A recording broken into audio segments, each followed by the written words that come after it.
Do you struggle with threading needles? Today I'm going to show you how.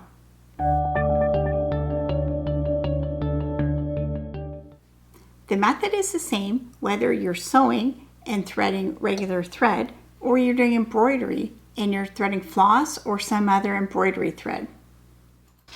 The mistake that a lot of people make is to just try and stick the end of the thread through the eye of the needle.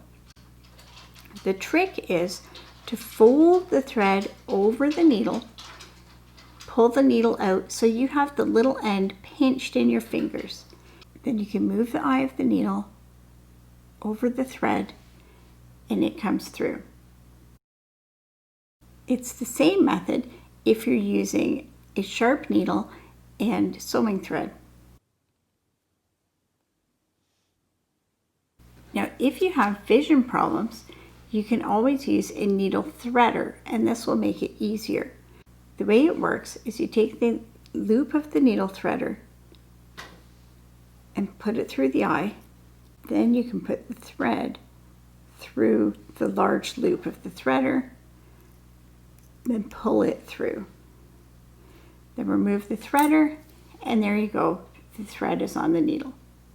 So I hope that was helpful, and you'll now be able to thread all your needles with no problems.